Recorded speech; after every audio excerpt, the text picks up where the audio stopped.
Mesdames et messieurs, chers Africains, Congolais et Congolais, vous que nous suivez partout à travers le monde, en République démocratique du Congo, vous nous suivez à partir de la France, vous nous suivez à partir des États-Unis, vous qui nous suivez à partir de l'Angola, à partir de l'Afrique du Sud, nous vous saluons cordialement et fraternellement. Nous sommes aujourd'hui dans le contexte de notre émission intitulée Business Concept, qui est une émission qui nous permet de faire la découverte des opportunités d'affaires qu'il y a ici aux Émirats Arabes Unis et même en Afrique ou en République démocratique du Congo. Nous vous aidons, chers fidèles internautes, vous qui avez l'intention de venir dans ce pays, dans le cadre de vos périples, dans le cadre de vos vacances, dans le cadre surtout de vos affaires, que la société Winner Star General Trading est désormais prête, elle est désormais à votre portée. Vous qui avez besoin de nos services, on a la possibilité de vous accompagner, on a la possibilité de vous conduire tout au long de vos périples. Alors, chers fidèles internautes, s'il vous plaît, vous qui nous suivez pour la toute première fois, nous vous demandons de bien vouloir vous abonner et d'activer la cloche de notification pour recevoir tous les numéros que nous mettons à votre disposition. Alors, sans plus tarder, chers fidèles internautes, avant de commencer notre émission, j'aimerais remercier le président Kadi Kadima Mukendi, en tout cas qui nous a donné la possibilité d'avoir cette chaîne, qui est le patron de cette société, Winner Star General Trading. C'est grâce à lui que nous émettons à partir de ce pays, et c'est grâce à lui que désormais nos frères et sœurs africains qui auront besoin de venir dans ce pays, dans le cadre de leur périple ou dans le cadre de leurs affaires, de pouvoir se joindre à nous pour qu'on puisse les accompagner. Alors, fidèles internautes, je reçois pour vous les agents de cette société qui a toujours été là pour vous, cette société qui vous a tendu la main. Ils sont là, les agents qui vous reçoivent. À chaque fois que vous aurez besoin de venir dans ce pays, alors veuillez nous contacter. Le numéro qui est affiché au bas de votre écran, c'est un numéro WhatsApp, en même temps un numéro d'appel. Vous pouvez nous appeler dans ce numéro, nous allons vous recevoir, on va vous donner toutes les formalités à remplir qui vous permettront de pouvoir bénéficier des services que nous mettons à votre disposition. Alors sans plus tarder, je reçois pour vous ces agents qui travaillent dans cette société que vous allez découvrir, que désormais je vous prierai de bien vouloir retenir leur visage parce que ils sont ceux qui sont mandatés à pouvoir vous accueillir. Lorsque vous venez ici, ce sont eux qui viendront vous recevoir, ils sont nombreux, mais pour un premier échantillon, je suis avec eux. Et je ferai tout que l'émission soit bilingue pour faciliter aussi la compréhension. Alors, sans plus tarder, bonjour Ndekoueli. Bonjour monsieur Achignon Bilongo. Ok, merci beaucoup. À mon extrême gauche aussi, nous avons monsieur Franck, à qui nous disons bonjour. Bonjour monsieur Hachi, bonjour à tous ceux qui nous suivent, bonjour à tout le monde. Ok, merci beaucoup. Et à ma droite, nous avons notre confrère ici, monsieur Fernando, à qui nous disons bonjour. Bonjour Ndeko Achignon, mbote na bandeko tout bazolanda biso. Ok, merci beaucoup. À mon extrême droite, nous avons notre frère Bélé, à qui je dis bonjour. Bonjour Ndeko Hachi et bonjour aussi Naba Onyoso Bazali Kolanda Biso partout dans le monde. Ok, merci beaucoup. Alors, fidèles internautes, voilà, Bandeko Bazanangai Awa, Bandeko Bazanangai Awa, Boki Bakombo Nabango. Alors, Ngai Nabino, Tokosa la découverte Lelo, Yakoué Ba Esikanini Oyo Tozali Awa. Alors, rappelez-vous, dans la précédente émission, nous vous avons dit que la société Winner Star General Trading est là pour vous accompagner dans toutes vos préoccupations que vous aurez ici aux Émirats Arabes Unis. Société Winner Star General Trading azali wana pona bino bandeko oya biso ya Congo, ya ba africain de manière générale, ya Congo en particulier, bino ba oyo bozali na posa ya koya awa na Dubai, pona kosala ba vacances na bino, pona kosala tourisme na bino, pona kokende na ba différents endroits oyo ko permettre bino boza na ba vacances ya malamu. La société Winner azali wana pona ko yamba bino. Et c'est la bino bandeko oyo boza na posa ya koya awa na Dubai. Na cadre ya kosomba biloko na bino. Winner azawana akosunga bino, bokosala ba achat na bino malamu. Après avoir kosala ba achat, comme deuxième étape soki biloko na bino ekosenga ekende na nzela ya mai winner aza wana mpona makambo wana nyonso. Alors ngai nakolinga koloba mingi te lokola nazali na baagent ya winner naza na bango sur place. Je vous invite à nous accorder l'attention tout en vous abonnant, s'il vous plaît, chers fidèles internautes. Abonnez-vous, abonnez-vous, activez la cloche de notification. Alors ndeko Eli awa toza wapi? Merci ndeko Achinyon Bilongo na kopesa ngai maloba pona koloba na bandeko ete awa tozali na cargo, awa toza na cargo na biso esika wapi ba client soki ba sombi biloko na bango ba livraka.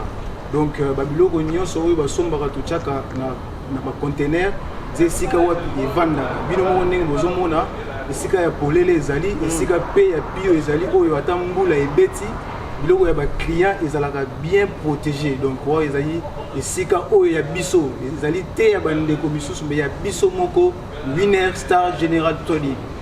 Ok, merci beaucoup ndeko Eli. Alors sans plus tarder nazo pesa maloba na ndeko Beli bandeko bazo na biso baza na posa bayeba ndeko Eli biso awa toza na cargo esika wapi bato baya kosala ba chargement na bango. Est-ce que vraiment vous êtes sûr que sécurité ezali soki moto aye awa mpona biloko na ye ekende Congo nini yokoki koloba na bandeko basola na biso ke biloko na bango kozala sécurisé kobanda premier jour nango kokoma awa ti chargement ekosalema ti ekosila? Bon, merci ndeko Achinyon na parole opesi ngai. Et là au moment on loba que soyez sans crainte na biloko nyonso oyo bokosomba. Il y a tout un service oyo kolandela ba biloko na bino à partir ya bisika oyo bosombi ti ekoma awa. Il y a tout un service qui va faire un suivi. Biloko na bino eko bomba ma awa na sécurité. Donc le cargo est bien sécurisé. Il y a des agents qui travaillent ici oyo bako talela bino ba biloko nyonso. Pe mokolo ya chargement bako benga bino boko tala ndenge nini bazali kokotisa biloko na bino malembe avec sécurité. Bozali kotala ndenge ezoko kokota ti chargement kosila pe bakangi conteneur na misu na bino moko pe nyonso ekoleka na sécurité nyonso. Donc bobanga te Winner a ko assurer service nyonso correct et tout se passera comme prévu. Ok, merci beaucoup chers fidèles internautes. J'espère que vous avez suivi dans cette première partie ce que notre frère Eli a dit et Beli. Je crois que tout a été explicité de manière à pouvoir vous permettre de comprendre le process. Vous comprenez un peu? Alors, nous avons dit que Fernando a Sabiso. Et bon, moi, je suis dans le cadre de Bandeko Oyo, vous allez sur place pour nous charger la marchandise d'abord. Si vous avez un bongo, vous avez un bongo, et là, on est rassuré que nous avons côté dans conteneur. Élément de preuve ni au bino ko yeko lakisa na ndeko wana. Ke na mbongo na yo tindaki, to sombela ki yo loko songolo pakala, to kotsa ki on a conteneur, ti délai beblo on est au coma. Sunga bandeko bazo nda biso ba comprendre ndenge mabozo ke. Merci. Matonde mingi ndeko na ndenge pesinga liloba. Pona bandeko oyo bakotinda mbongo pona ko sombela ba mituka to ko sala ba baja. D'abord na niveau ya Congo to zali na bureau oyo vandi. Routine d'abord na bureau, ba kele na bureau, ba déposer bon na bureau calmement. Les bureaux ko sene biso ke maman tel to papa tel to ndeko songolo pakala a déposer ki mbongo na ye. En tout cas, biso ceux qui to suit message to ko yawana to salelio ba chaîne on nyonso la ngo besoin sans problème. Pona ko ba sala susu na bandeko oyo batinda ka mbongo pona ko sala bango ba ja. Donc à chaque étape to sala ka wana to zora ba vidéo, to zora ba photo pona ko tinda ndeko ta eloko no somba ki yango yo.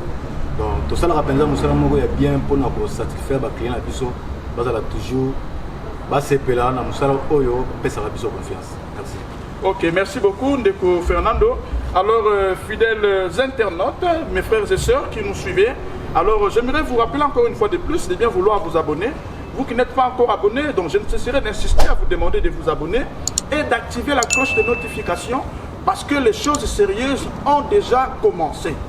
Bande ko na biso ya ba Congolais ebele balelaki misusu to yamba bango awa aye alobi na yebaki na ngai te yango na kendaki na ndeko ya ekolo oyo songolo tala sika ba skoke ngai bayibi ngai ndeko yango nazomona ete bino bandeko na biso ya Congo ebele bolelaki qu'il n'y a pas un cadre qui vous permet de venir oye na esika moko ya mbami malamu oye ko sala makambo na malamu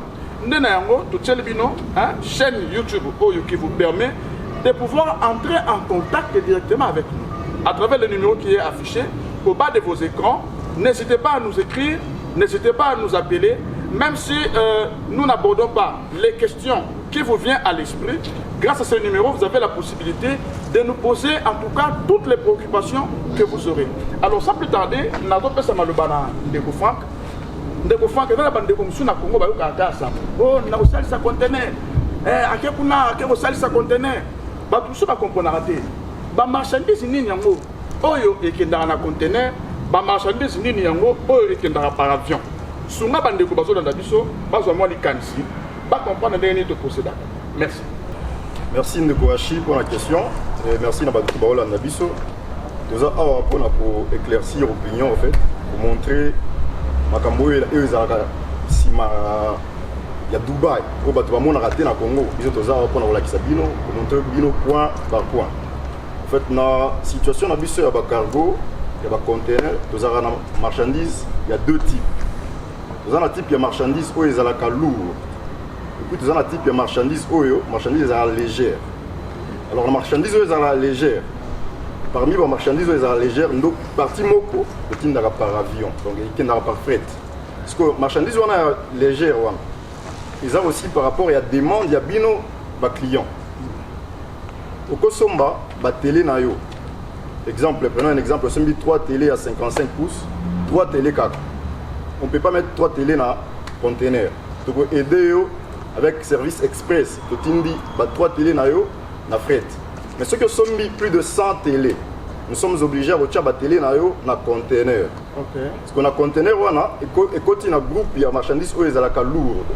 Alors, tu placer en haut, voilà le mot qui convient, tu placer en haut dans le conteneur, tu placer en haut bien, sans télévision et commis Congo sans problème. Et aussi, côté à marchandises, ils sont très lourds. On prend un exemple, Mituka. Mituka, c'est une marchandise lourde. On prend des matériaux de construction. Nous avons des carreaux, nous avons des tuiles, nous avons des belés, tout ce qui rentre dans la construction. Nous avons des huiles. Si vous pouvez voir derrière nous, il y a des boîtes de huiles ici, des boîtes de peinture. Donc nous avons beaucoup de choses qui rentrent dans les types. Il y a des marchandises lourdes. Donc pour ce qui concerne les marchandises lourdes, il y a un conteneur. Il y a un fret aérien.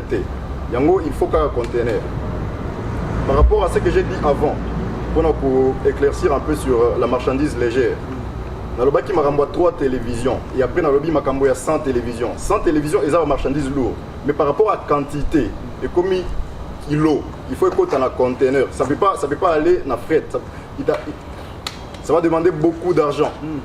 Donc avec le fret aérien, ça va demander beaucoup d'argent, mais avec le conteneur, vous serez calme, ça va vous coûter juste un peu d'argent et nous allons placer cela de manière à ce que vous soyez un peu posé par rapport à vos calculs. Donc c'est un peu ça par rapport au type de marchandises que nous encaissons dans les conteneurs et ceux qui partent par le fret aérien. Ok, merci beaucoup Ndeko Frank, en tout cas pour notre explication. Je m'en vais dire comme ça, merci à mon ami Joseph Mpungumbu Wedi qui nous suit depuis les États-Unis d'Amérique, à mon ami Manga Lulesungu Pascal. Je vous dis merci beaucoup pour votre fidélité et votre connexion. Vous qui nous suivez depuis les États-Unis d'Amérique, Christian Mbie, Da Silva, Jérémia, Bernard Lucio. Je crois que les explications que nos frères sont en train de fournir ne concernent pas seulement ceux qui sont à Kinshasa. J'aimerais ici vous rappeler une chose. Vous qui êtes en France, vous qui êtes aux États-Unis, vous qui êtes dans n'importe quel coin, dans n'importe quelle partie de notre planète, que nous procédons dans tout le moyen qu'il faut pour pouvoir satisfaire nos clients à travers tous les besoins dont vous avez. Alors comprenez-nous, nous sommes en train de passer cette émission tout en transpirant. Nous sommes aux Émirats Arabes Unis et nous sommes pendant la saison chaude. Le soleil atteint 40 degrés, 42 degrés. Donc comprenez que nous puissions faire ces émissions dans ces conditions. Alors j'aimerais très rapidement poser la question à mon frère Eli. Ndeko Eli, il faut qu'on se le dise. On doit parler avec nos fidèles internautes, avec nos frères et sœurs qui sont déjà habitués à venir faire effectuer des achats ici aux Émirats Arabes Unis. ba mécano pour comprendre ni ça là que bien boye bisaka bandeko bien que ndenge oyo ko tia biloko na yo et ko sala ka 45 jours pour biloko ekoma ndeko koma na Congo a sali plus de 2 mois biloko zo est-ce que okoye ko sunga bandeko bazona na biso ba mécano pour comprendre ni ça là bon merci.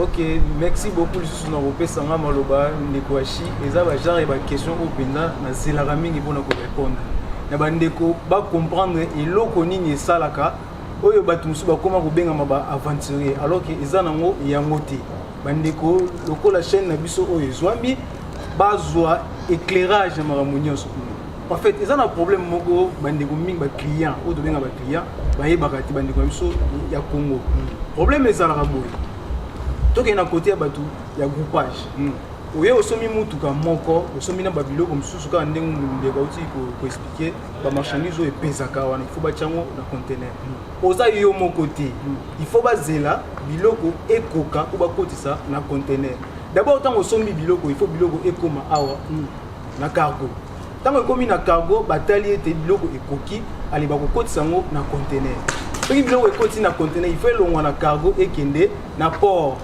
Tant que na port, dès que vous avez date ni bateau ekolongwa, to pe masuwa ekolongwa. Ce qui masuwa elongwe, ndé na minso yo bandi ko compter 45 jours oyo, ba yebisa ki yo te biloko na yo ekosala 45 jours. Et puis tant ekolongwa, to za ba na Congo to yebi to na saison mibale. Saison ya malili na saison ya moi. Et comme ka été conteneur ekomaki nango na Pointe Noire, mais ils ont la saison ya Mali to yebi ndenge mai ezalaka ekauki mabele et mati. Okoma kuna conteneur ekomi alors il faut nzela eza bien te ekoziba kolinga ba draguer ba timbola ba machine ekota etimbola mai etimbola mabele mai mata muke pour bateau eleka à l'aise. Alors tant que vous mettez la kuna ko sur 10 jours de plus sur monité 45 jours et koki biloko ezokoma to bengi ndeko avancer alors que yete mutu akumbaka masuwa ya sala ki service na ye ache biloko elongwe à partir ya kuna pe tant ko longo komona nde ekomi. Mais ceux qui sont dans la saison oyo ya mbula wana biloko ehumelaka na moti omona biloko tango elongwaki komona donc tam so moins de 45 jours ozwi biloko na yo bateau bayaka kosala ba conteneur full oyo ya bango moko nde bazalaka penza ba problème mingi wana pour tam suka pona saison pour explication na penza bandeko bazalaka penza besoin koyeba moi conteneur so sali 50 jours 60 2 mois même ezaka faute ya bandeko te bandeko mususu be vérité ezalaka te pona koyesa ndeko ete non il faut zela to kokisa biloko po ekota na conteneur yango wana bozomona bozobibisa bandeko ba congolais ba avancer alors que bazana ba avancer te explication ne ya malongo ya kopesa na bandeko ezali te donc na moni ndenge na expliquer bandeko boye bakoyeba tina nini ba conteneur mususu esalaka 2 mois mususu esalaka 38 jours mususu esalaka 25 jours et comme donc ba réalité ezalaka kaka pona ba saison yango wana na koyi kopesa na bandeko. Ok, chers fidèles internautes, vous qui nous suivez, abonnez-vous à notre chaîne Congo Dubai TV pour que vous soyez au parfum des actualités, des affaires au niveau des Émirats Arabes Unis. Alors je crois que la question que je viens de poser à M. Eli, les aliments Tunamoko Oyo est constitué objet à émission Nabiso prochaine au Tokusala, parce qu'il faudra que tu expliques Nabandeko Oyabiso, Bayaka Kosala ba conteneur à Dubaï. La réalité qui se cache derrière le service de livraison. Parce que vous devez comprendre que Makambu est aussi une étape. Étape, il y a des bossos yo komi. Étape, il y a mis balai au son biloko. Étape, il y a mis ça tout au livre biloko na kako. Étape, il y a mis nei. Wana winner abado ça la service naï. À ça les chargements. 5e étape, à quelle formalité à papier pour l'exportation et consort biloko bi ma territoire awa. 6e étape, biloko qui est commis à bord. La société Winner Star General Choni est arrivée à son terme par rapport à la prestation de son service. Vous comprenez un peu? Donc c'est un service, au Salema, le col a une chaîne. Chacun avec sa responsabilité jusqu'à ce que marchandise est comme la binokuna. Alors qu'est-ce qui fait que le délai basique, il y a 45 jours? Parce que parmi vous, il y a des ceux-là, moi, tout le monde qui est au niveau de 45 jours est commis, mais ça les 28 jours. À ce bilo. Oh, et commis n'est et ça appelle la bande de Oyo à Kamwa, de ça qui est au 45 jours, mais ça les 30 jours. Bilo est commis. Et ça appelle la mission sous, tout le monde qui n'est que bilo et pour ça 45 jours, mais ça les 3 mois. Vous comprenez un peu? Donc il y a à boire et à manger dans Makamboyo. Donc c'est la prochaine émission. Vu que la télé c'est le temps, j'aimerais cette fois-ci donner la parole à Bande Konabiso pour que passe à la conclusion par rapport à numéro mais bien avant cela, j'aimerais saluer une personne qui est spéciale pour moi, hein, le révérend couple Tite, Oyo Bazali basé dans la République du Gabon, papa et maman Tite, et puis tous les fidèles du Centre culturel chrétien international pour la République du Gabon. En tout cas, que le Seigneur vous bénisse beaucoup pour votre soutien, pour vos conseils que vous ne cessez de nous prodiguer. Alors sans plus tarder, j'aimerais passer la parole à M. Belly. Nyoso Oto le Belly Lelo, Lelo Banayo ya Souka et Kuni Kozala Nini, Nabande Kubato Nandabiso, va me quelques pour comprendre. Merci beaucoup. Et merci beaucoup Ndeko Archignon pour la parole. Pour remercier Bino Ndeko Landi Biso et comme émission et Bandeli depuis Tolobi. Donc vous allez rassurer que Nyonso, service Nyonso, Winner, Star, General Trading, Aza Poupé Sabino, ils a avec full sécurité. Donc nous vous rassurons que Makambu, Union sur les Karana Dubaï, au problème Boé, on a un comité, on a un bungi. Nous vous rassurons que tout se passera comme vous le souhaitez et notre première priorité c'est la satisfaction du client. Soyez sans crainte, Makambu sort et que le cas donc na ces mots. Merci beaucoup Ndeko Belly. Alors Ndeko Fernando, moi de Lubayasuka, qu'est-ce que vous n'avez pas dit tout au long de l'émission? Oyo, vous en avez pour ça pour le basiko. Merci de ce soutien pour nous présenter Maloba. Presque déjà nous sommes le Baminango. Donc 5 ans la bande ko oyo bazui libaku ya biso. En tout cas, tozo c'est la penza bango, donc bakoya, bakomona penda geno. Batuko baza ba responsable Maloba oyo balobaki yango to munya na miso. On a rappelé bango musala oyo to rumé nango déjà 7 ans. Maintenant to banda musala oyo depuis 2013 jusqu'à 2020. C'est que to maîtriser vraiment musala malam. Donc l'air bakoya bakozala vraiment décider pour rendre bon service malam. Merci. Ok, merci beaucoup. Ndeko Eli, en tout cas, moi de Lubayasuka, na bandeko balande biso lelo, nini oyo ko yiko lobana bango pona numéro le na bike, makabonne sur solo li awa, et dans la zone d'ombre et belé, pour te toucher.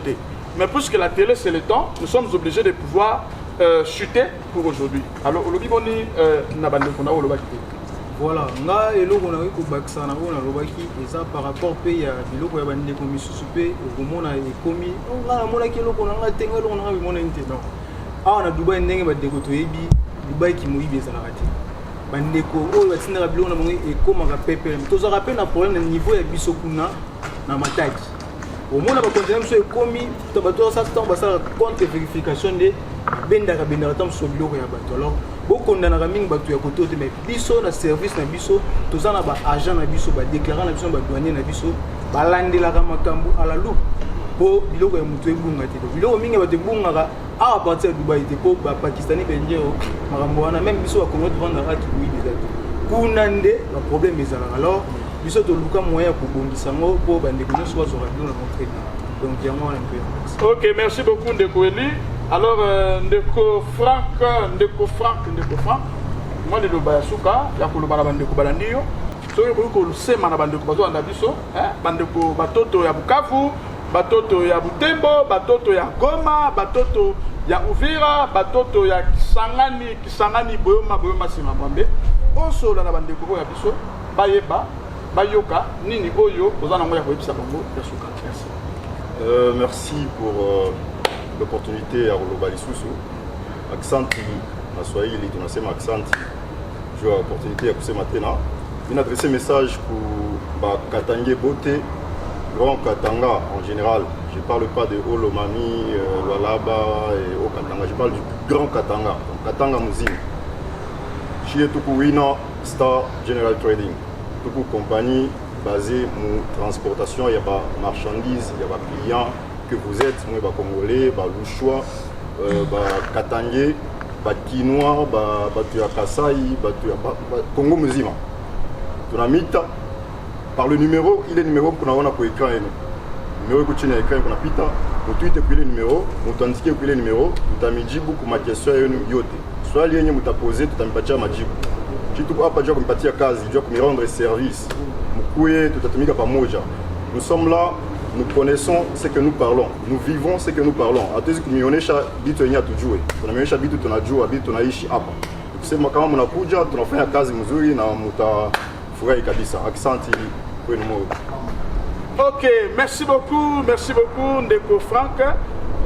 Na banza ete baninga bandeko ya biso ba congolais bayokaka lokota ya Swahili malamu balandio na bokebi na nyonso olobi. Alors nous sommes déjà arrivés à la fin de notre numéro de ce jour.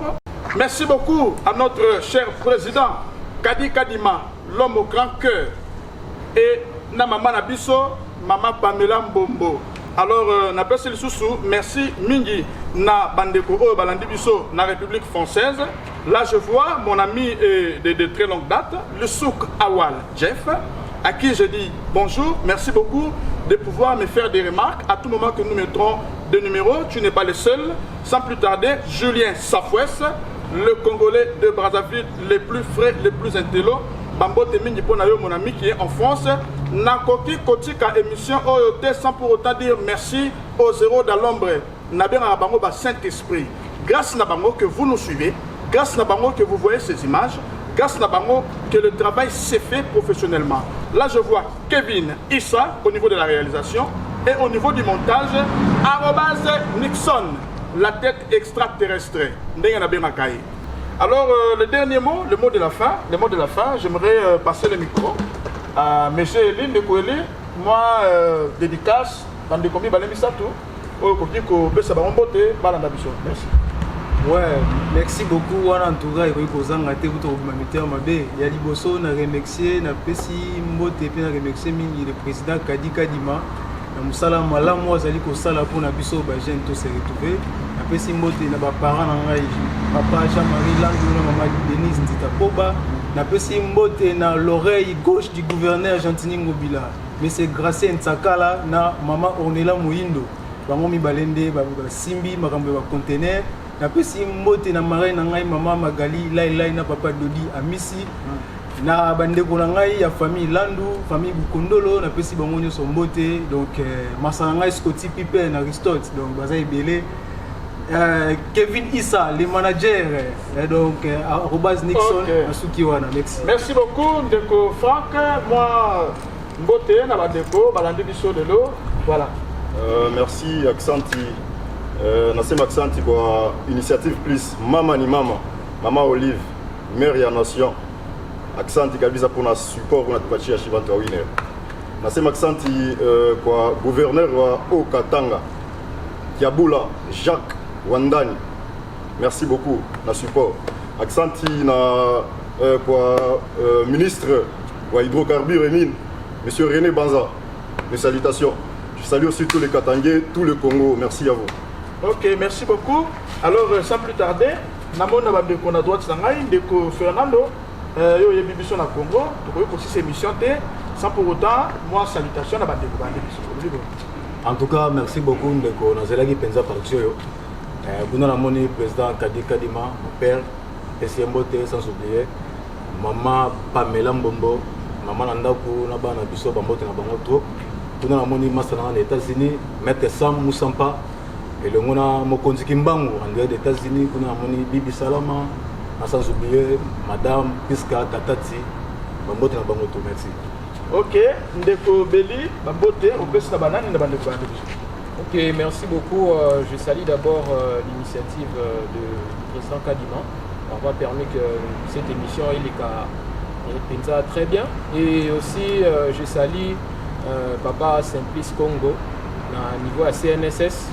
Na papa Trésor Fundi, na maman na maman sociale Annie Fundi, pe na pesi pembote na Brinel Mouika, Bambote Belé, tous et la binoka mpanjo. Merci beaucoup. Ok, merci beaucoup chers amis, vous qui nous avez suivis partout à travers le monde. Nous vous disons merci beaucoup pour votre fidélité, votre connexion. À titre de rappel, s'il vous plaît, chers fidèles internautes, abonnez-vous dans notre chaîne et activez la cloche de notification pour recevoir tous les numéros que nous mettrons à votre disposition. Et je vous donne rendez-vous dans le tout prochain numéro. Achignan Bilongo, depuis les Émirats Arabes Unis, Dubaï. Merci.